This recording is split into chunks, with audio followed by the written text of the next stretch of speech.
All right, welcome guys to the first ever Tech Talk here. We're with Daniel and with Peter down in the garage of the 83 Sprint car.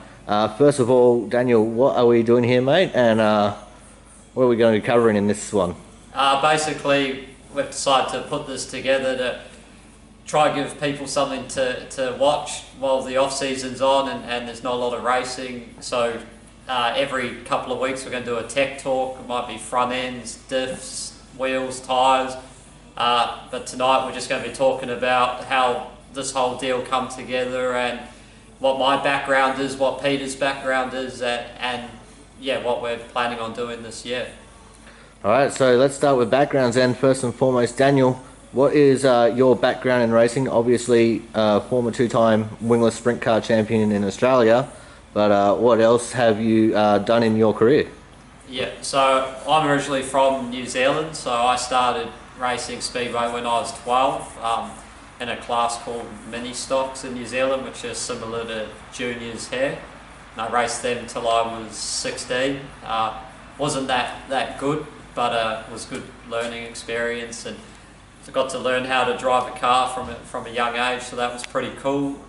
Then moved into stock cars, wasn't too good in them, not really built for it, got banged up a bit, so moved into, I think I then raced mini sprints, which are sort of like Formula 500s, or they call them leader sprints over east. So raced them for 2 years, finished third in the New Zealand Championship in them. Then sort of gave that up for a bit, went and raced go-karts for 6 months, and ended up moving to Australia, then raced wingless, or just watched for a year, got my finances sorted, and as I was speaking about to a guy earlier, I bought a car off the Blights in Katanning, which was a very old J&J for quite cheap, and then I bought a QT chassis off the Keens and just learned how to swap all that gear over, and didn't even know how to block a car. I managed to get everything changed over, and then a place called Road Racing was going then, and I ended up taking the car up to them and they blocked the car. I think Jono was working there. Darryl Clyden. Yeah, Jono was working there then, and him and Lee blocked the car and got it all going for me. And yeah, I was quite new. And how old were you then? I was 21. Wow. So yep. Yeah, just me and my partner Rebecca moved here.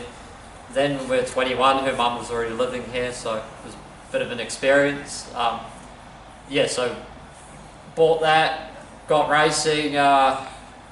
Wasn't that good for the first few meetings, and just decided I need to do a lot of practice. So every Wednesday I could go down to Motorplex, or Bunbury was having a practice. I'd go practice, and the national title was in Bunbury that year, so I was really trying to practice down there. Then I think there was a 50 lapper 3 weeks before the title, and they had a race Friday night, and that was the first wingless race I won, was that Friday. I think I just beat Daniel Coleman that night. He was a flyer back then.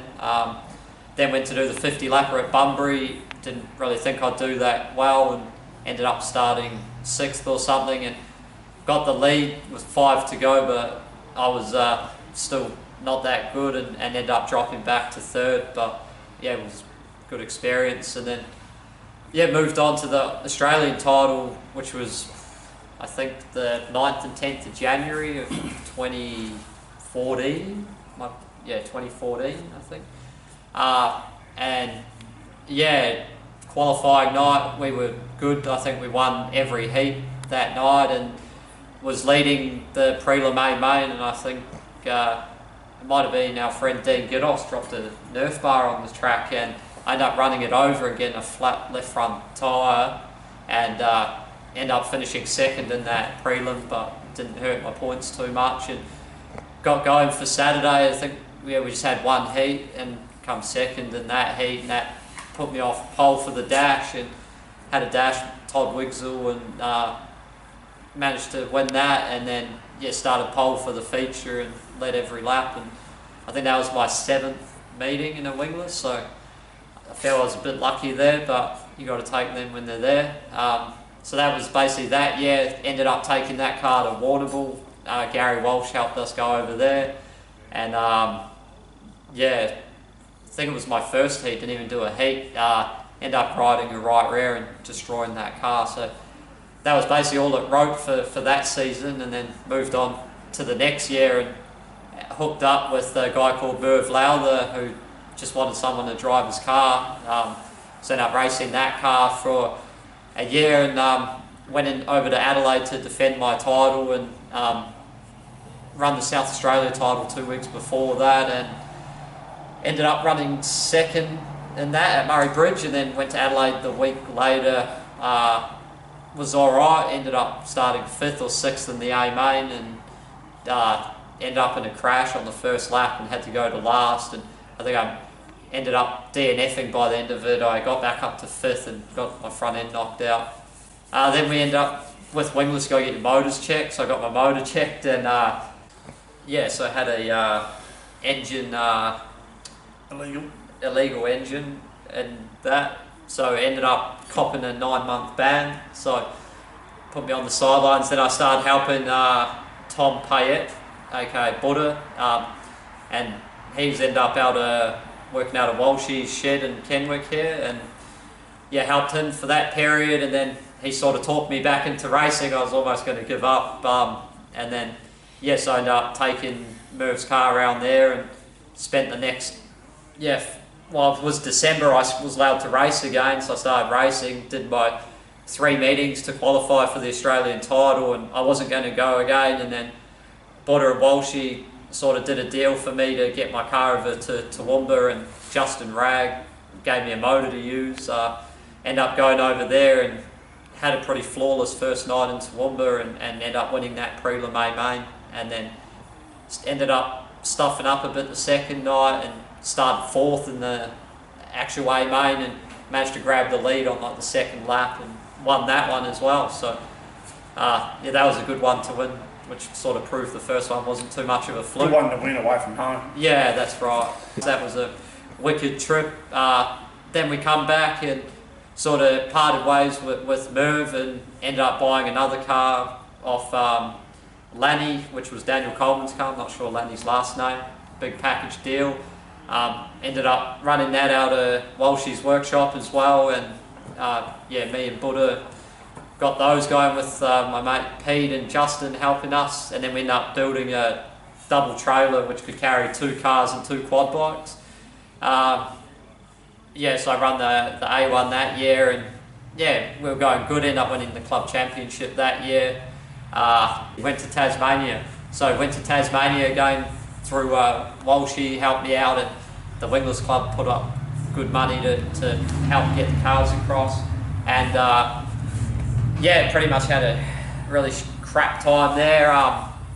Ended up tipping the car over in a heat race and had to come through the B main, and I think 6 or 8 cars rolled over in that B main, so I ended up just pulling in to take my spot at the back, and ended up going from the back to 9th, and Joel Chadwick won that year. He's a good mate of mine, so I was happy to see him win.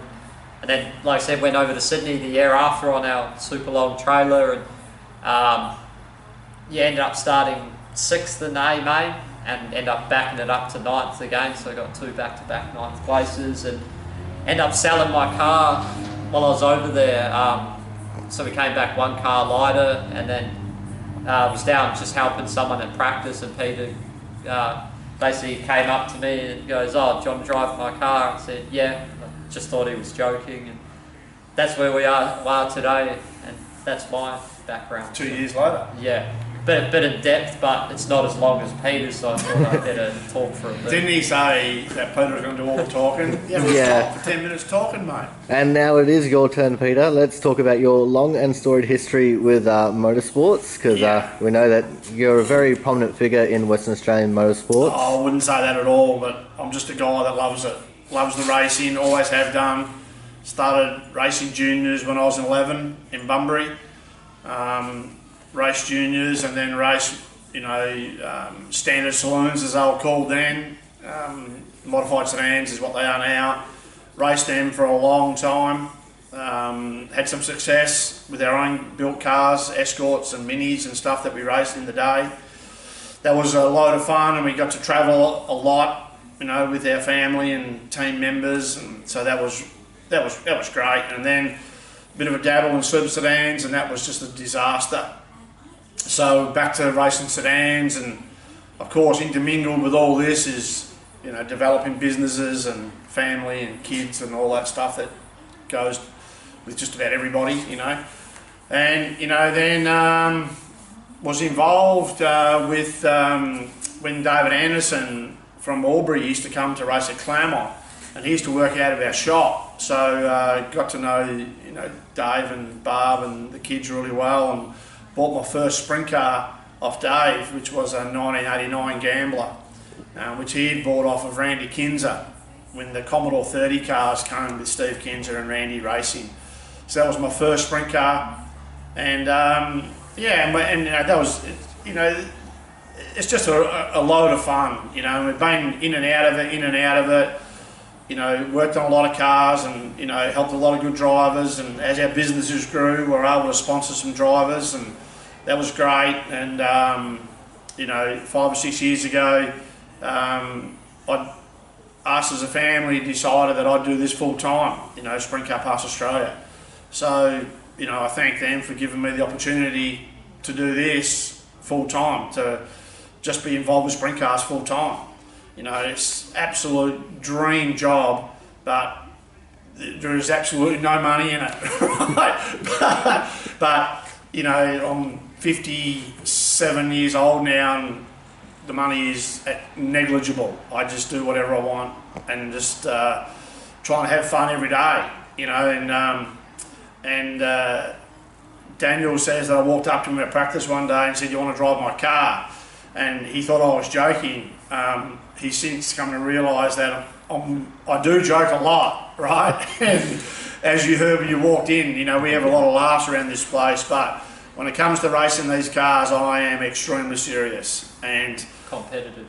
And competitive, yes. And we do like to run good, right? And we know to run good, you've got to do, so you've got to work hard. You've got to work hard on these cars and hard on your team. And like we're doing today with our, you know, introduction to our supporters and our fans and our sponsors, we have to work hard on our team. And I saw something in Daniel that that I really liked, and he hadn't raced a wing sprint car before, but that didn't really make any difference to me, because I knew that he had the car craft to race a car properly. Then I thought that I could probably teach him the rest, you know. And we've been good, you know, a lot of nights, and we've been bad a lot of nights, like every other team. And I think now we've raced together 2 summers and 1.5 winters, or 2 winters, and we've done nearly 60 races together. And I think from memory we've won about 10 or 11 feature races over limited sprint cars, 360 sprint cars, and 14 sprint cars. So that's a pretty good strike rate, you know. We've raced everywhere from Esperance just recently with the World Series, as far as Darwin with you know, with the Chariots of Thunder last August, which we were hoping to be going to this August, but of course the world's upside down, so we have to be spending time, don't we, in the cold and not in the warm as it was in Darwin. So you know, I knew right from the get-go that we as a team had to get 50 races in together real quick, because, and then I said to Daniel, at the end of the 50 races, we'll know whether he can do it, whether we can do it together, you know, whether we gel as a team. So we really jammed a lot of racing in a short space of time. And, you know, and I must say, we've been rewarded with a little bit of success. Not much success, but a little bit of success. You know, winning the limited sprint car state title the last time we ran at Mora, that was pretty cool for us as a team, because that's a very competitive division these days. You know, winning heats at the Cricky Boys in 410, winning heats in World Series you know, in Esperance was pretty cool, and you know, we won some heat races as well in Darwin, which is pretty cool against stiff competition. You know, when you run second, when you win it, people will say, "Oh, well, it's just a heat race," right? But when James McFadden comes second and Kerry Madsen comes third and Stephen Lyons comes fourth, or in that, not necessarily that order, you've earned your stripes. So we're yet to crack a 410 feature race win, but we're very competitive people, and that's not far away for us. All right. Who else do you have drive for you, or you help? Who else have I? Yeah. Who's your favourite? No, there's no favourite. Are you're recording now, I hope? Yeah, this has been recorded. Yeah, good, because I like things to be warts and all, right? Because that's how we are. I've Troy Wilson drove for me, and that was okay. You know, he didn't mind wrecking a bit of shit, right? And he threw it down the road a fair bit, but even so, you know, he was learning his craft, you know, and we just couldn't fund it back in those days in the Freedom Pools car. Yeah. You know, and a really good mate of mine, Greg Mygo, and I, and Gary Walsh, who's helped Daniel, we went on the road 12 or 14 years ago with Dean Jacobs, the American driver, and we put a bit of a deal together, and we raced about 30 races on the East Coast, you know, and that was a lot of fun, you know, and we made some lifelong friends. And from that, you know, we met Dave Murcott, and he drove for me, and that was good. You know, he didn't mind wrecking a bit of shit either. He was pretty good at throwing stuff down the highway. That was pretty good. But you know, I was able to help. You know, our good friends Mikey and Darryl, the S97. You know, with some sponsorship, and when Murcott drove for them, and you know, that was good fun. And I spent some time on the road with my mate Dave Sharman when he ran World Series a lot with different drivers, and that was, you know, all lots of different people, and you get to meet lots of different characters, and you have a lot of fun. But from each of those people, you learn just a little bit, you know. So from, call it 15 years ago, from David Murcott walking into our trailer, having a beer with us, he is able to help Daniel now, just at the Cricky Boys just recently, with his driving, you know. And him spending 10 minutes with Daniel was invaluable for David's experience as a two-time, you know, sprint car champion, Australian sprint car champion, to be able to help Daniel. So, you know, that's what's great about it, isn't it? That's what's great about what we do.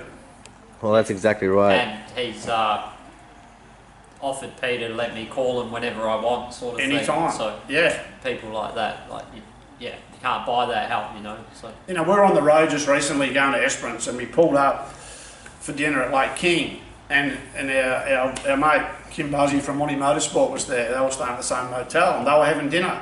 So of course, you know, you just eat together. And Daniel got to spend time with James McFadden.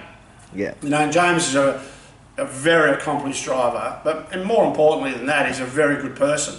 You know, and so he's been able to help Daniel a little bit as well, you know, because it's just little tidbits of information about racing the cars, you know, that you need to get, you know. So those guys have helped us a bit, you know, so hopefully we can keep doing it. But now for us, it's we are concentrating on racing 410 sprint cars.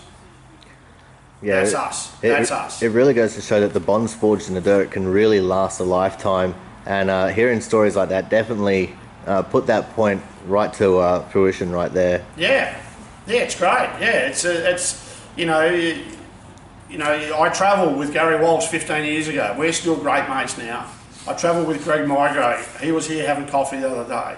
You know, we're still all great mates, and it's, you know, and it's nothing in our sport to get a text message in the middle of the night from one of your stupid mates on the East Coast, right? Because they're on the grog, or you've won a race, or whatever. You know, when we won the limited sprint car state title, I think the first message I got was from Murcott saying congratulations. Dave Sharman sent me a message. Kim Buzzy sent me a message. So those guys that race and race hard and at a successful level, they know what it takes to win races. You know, and it doesn't matter what, you know, it doesn't matter whether you're racing wingless or you're racing dirt carts or outlaw carts or whatever. It's hard to win races, right? You know, and as I started to say before, what I liked about what drew me to what Daniel did with his racing is that he raced with nothing, right? He was earning $20 an hour, and he built an Australian title winning deal, you know. And when I'd go to practice at the motor place, he'd be there running his little car around, and he'd be changing stuff and doing this. And then when I started selling parts, him and Rebecca would come round to my house and buy parts out of my shed, right? And I knew they had nothing, right? But you know, I didn't help him. I charged him full price, I hope. Yeah, no, you helped me. I helped him a little bit, but what goes with it? yeah, no. So now we race as a team, you know, and you know, we were fortunate to help. You know, Terry Cutts let us use his 360 car last year, and we went to Collie, ran second in the state 360 title. You know, Taylor Million won, and he was really good that night. We didn't have anything for him, but you know, so people are noticing that us as a team can actually race pretty good. Oh, that's awesome to hear. But both of you touched on it very briefly about the story of you guys coming together. So do we want to expand on that a little bit more? So we'll talk about, you know, you first seeing him in the practice sessions, as you said, and starting to notice him. What about all that really just thought, I've got to have this kid on my team, and I've just got to see what he's made of? Yeah, well, as I said, I do this full time. I get lots of people that want to race. Lots of people think they can race. A lot of people think because they can walk in with 20 grand or 50 grand or 80 grand or whatever, that's going to get them in our car, in our family car. And that's not what we're about at all. We're about, the person that races for us has to be a decent person. So they have to be able to be part of your family. They have to be in your house. You know what I mean? Yeah. Like Daniel's, like my wife's in there cooking dinner now for Daniel and his fiancée Rebecca right now, and that's how it has to be. You know, so I saw a fierce determination in Daniel that he wanted to win, and I want to win. So I saw that in Daniel. I saw that that he had a unique ability in the car, inside these cars, and I still see it now. He does things in my car that sometimes, even after 40 years and 50 years of being in this business, where I go, fuck me, man, that was pretty special, right? You know, and I'm not blowing his tyres up, right? And I see things that he does, and I think, man, that was pretty special, right? Yeah. So I don't want to waste my time either. You know what I mean? All the money. Both of our time. We don't want to waste our time, you know what I mean? So, you know, we were just telling stories then before with the guy that was here, and one race we were starting 18th in the feature, and I said to Daniel, I still think we can win from here, right? That's my attitude. And that's I know Daniel has that attitude as well. And also in sprint car racing, to me, you have to be the right size. Right. Yep. You know what I mean? All is, you know, there's never been a fat successful sportsman in the history of sport unless you're a sumo wrestler, right? So, you know, don't be thinking you're going to drive these cars and be 30 kilos overweight. You are not going to do that. It's as simple as that. Yep. You have to be dedicated to your fitness. You have to be dedicated to your diet, and you have to want to bring that to the team. So Daniel brings that to the team, right? You know, so that's what I like about Daniel. You know, my wife loves him. I don't know why. She makes him food, special food every time we go away. This is for Daniel, don't you eat it, right? She does that every week, you know. So anyway, that's what it's about. That's it. All right, so Daniel, let's get your side of things. You know, you're just out there doing practice laps, and Peter just notices you doing practice laps. So he comes up and just asks you, "Hey, do you want to drive my car?" And you thought it was a joke. What happened for you after that? I still thought he was joking. He's still laughing. Yeah. He's still laughing. And yeah, nothing really happened. Went home. It was, I think, a couple of weeks, and then I get a phone call hey, do you want to drive my car? It was maybe this weekend, next weekend at Allenbrook. Yeah. And I was like, oh yeah, why not? And he's like, yeah, I know you sold your car. Have you got your seats still, etc.? I was like, yeah. He's like, all right, come around, fit it up. And yeah, I think everyone in Speedway, their dreams to at least race a sprint car once in their life. So I can't thank them for giving me that opportunity to live out a dream. And then, yeah, it just went from there. And the first race was just a blur. It was that fast. And we're only running a limited, and then end up running all that winter series, and Just went north, didn't we? After that? We went north. We went to Karratha.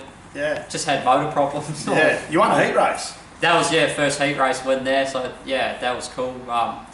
And then just didn't really have much else luck up there, and then come back down, prepared to run limiteds for that whole season. Yep. Just purely because they had more racing on different styles of track than any other track, and again that appealed to me to just learn the craft, and I feel like it worked because touch wood, I haven't done a top wing yet in 2 years. Maybe I'm too cautious, but I sort of pride myself on that as well, that Peter can trust I'll go out there and race hard, but if I'm racing for 6th, I'm not going to put it in the car park for a 6th place trophy when there's not one. So that was cool. And then I think it was that Christmas, that's when Rocker Zemnick gave us a 410. Peter and him did that deal and said you can run a 410 here, and that again is another dream, and jumped in that, and that was even crazier. I won a heat race that meeting too. That was my first. Where were we? In Collie, weren't we? Collie, yeah. Jamie Molo got second. That again, it was a blur. And what a lot of people don't understand, there's a massive difference between heat racing and feature racing. A 410 sprint car, the amount of fuel you put in the car, no one understands how much it can change the car from a heat race to a feature race, and how physically demanding it is. So that was a good insight for me. And we ended up racing that whole year, and then last year after Darwin we had some mechanical issues in the truck, so that put us on the back burner a bit, and we sort of run a reduced schedule of picking and choosing big shows, and we're going to run the first limited show and put a hole in the side of the motor. We just put a hole in a piston. That pretty much put that in the bin, and again Rocker come to the party and let us run the 410 that we used in Darwin. So I think I'd done 5 410 races then, and I think we did another 4-5 during the year here. Again, it was good, another dream come true to be able to do that, and learned a lot, and like Peter said, sort of got to bounce off some pretty cool people. Like in Darwin, ended up starting 3rd, and it was Robbie Farr, James McFadden, Jamie Veal, Stephen Lyons, me, that's right, Jock Goodyear, and it's like and all the Darwinites. You're sort of in awe of what you're doing, but at the same time you've got to shut them off, and they're just another race car on the track. And that's another learning curve for me. I got to learn to shut people off a bit more and run my own race. But we're still learning, and every race. So that's sort of my story, or how it played out in my eyes.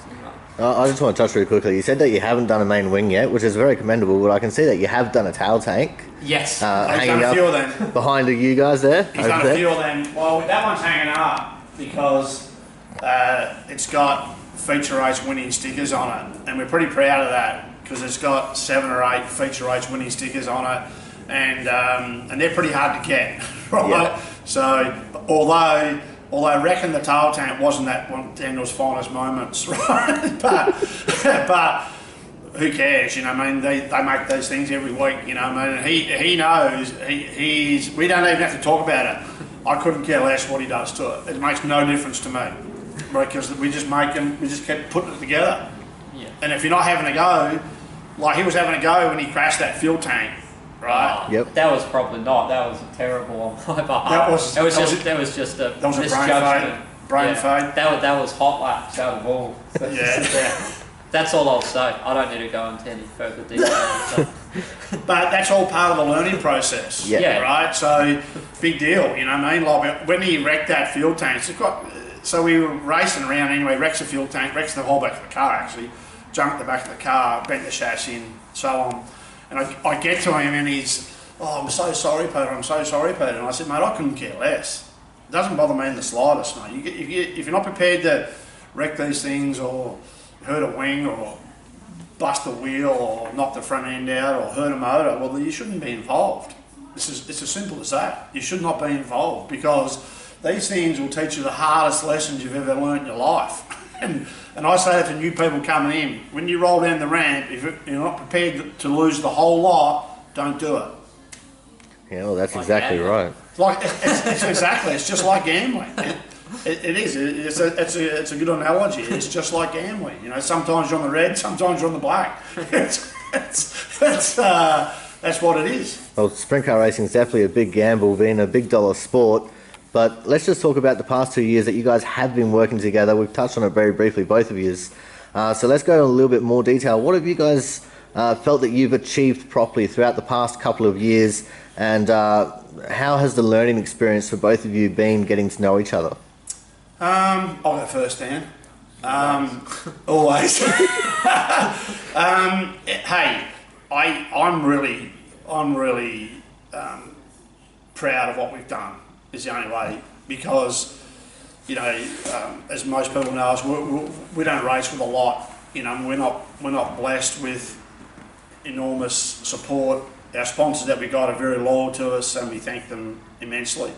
But you know, there's not $100 notes falling out of this team. So we're able to race 50 or 60 shows, and I think out of those 50 or 60 shows, we've been capable of winning a lot of them. Right, so that's pretty cool to do that. We've brought some new people into the sport as our supporters, which is great. They love it. Personally, I've been able to take a rookie in a sprint car and turn him into, not turn him, that's the wrong wording, but to help him evolve into Coach, almost. Coach, yeah, to coach into mentor into a sprint car driver. Right, where he can race a sprint car. Not many people get to do it. Right, it's rarefied air to race a sprint car. You know, and like when we were in Darwin racing last year, okay, and Daniel hadn't done many 410 races. You know, probably half a dozen 410 races. There's 52 cars there. The best of Australia was there, and we won a heat race.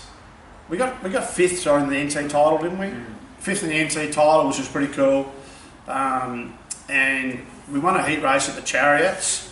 And he drove the car just about perfect, right? And Daniel knows I'm a very hard taskmaster. So I thought he did 9.5 of perfect laps, and so. To me, that makes me walk a bit taller, to know that, you know, shit, hang on, we're actually on the right path here.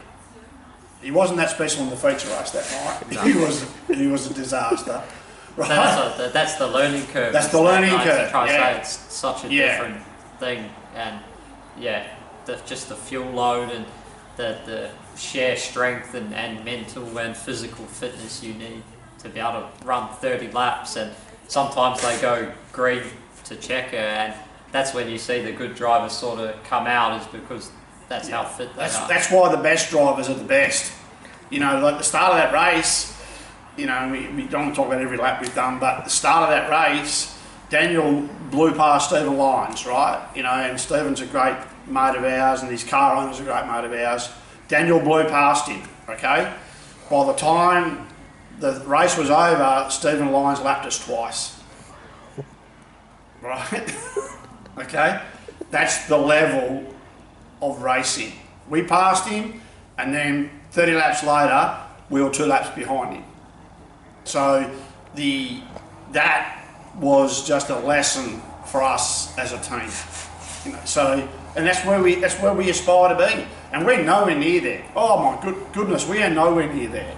But I think that to answer your question, we are inching up on it.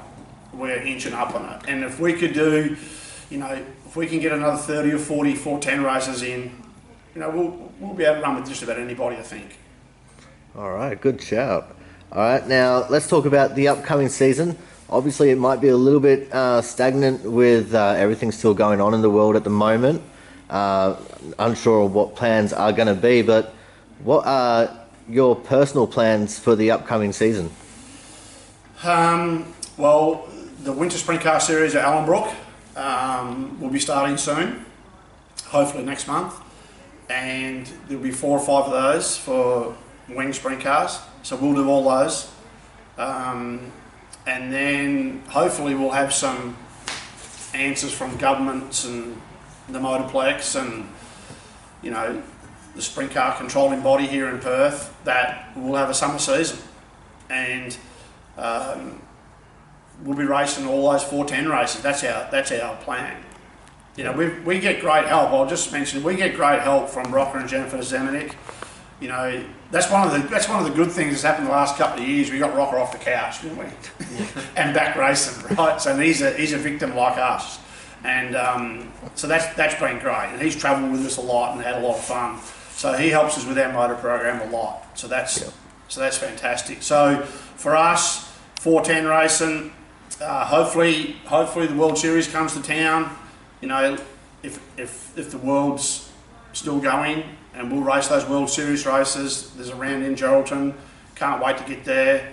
You know, then we've got some. You know, I've got some. You know, blue sky plans that we'd like to do, but let's hope we can. For us, and we've always said this.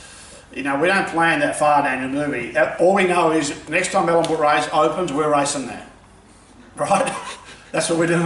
We're racing there. That's right, and just trying to concentrate on 410 stuff this year.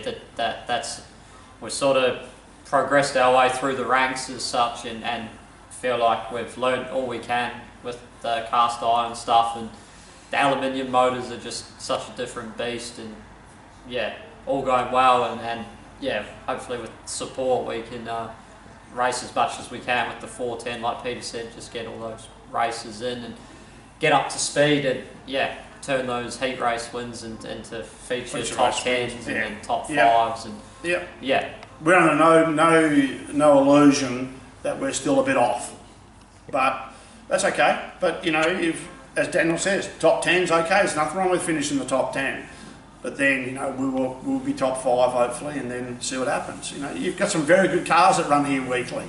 You know, so you know it's a tough order. And it's just like, as you said before, every time you hit the track is a learning experience. Yeah. And it's one that I'm glad that you guys are allowing me to share with you at the moment. Yeah, that's you know, we like to travel with our racing. Daniel likes to travel, you know, because he gets to see more of the country. You know, he hadn't been to Karratha or Port Hedland before, and you know, we went racing. Been to every state in Australia because of racing. Because of racing, you know, so you know we. You know, I'd like to go and do, you know, at least half a dozen nights on the East Coast, you know, this racing season. That's just about a given for us to go and do that, you know, so just to raise the level for us a little bit. And we, you know, it's great because we've been around, all of us, Daniel and I, and our families have been around racing so long. We've got mates, you know what I mean? So we like to go and catch up with mates and race with them and race against them and see them at the car wash and have some fun. You know, that's pretty important. Having fun with this deal is pretty important.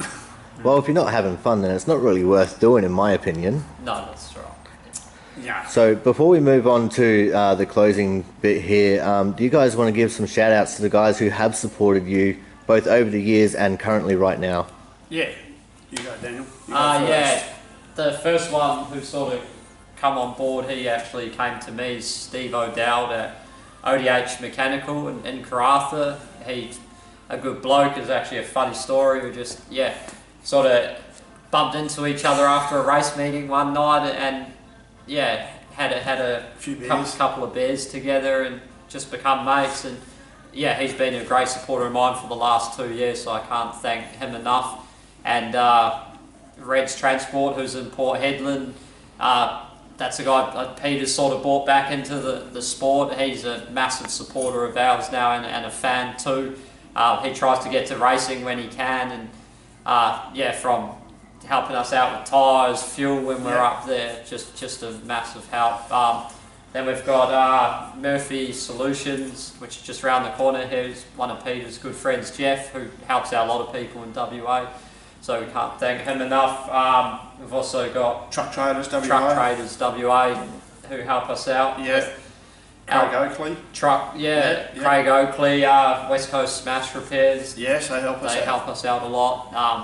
And then, yeah, there's obviously people will forget, but just even people like you coming out, just giving up your time to come help us try, expose ourselves a bit more. So, yeah.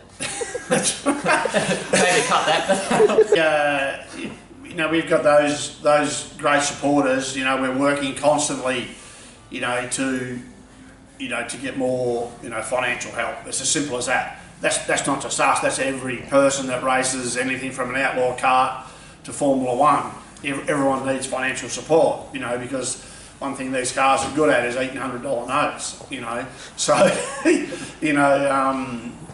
So, but hey, this is our chosen addiction, I suppose you might call it. So we're not complaining about it. I'm not complaining that things are tough, but we love doing it and we do it because we can.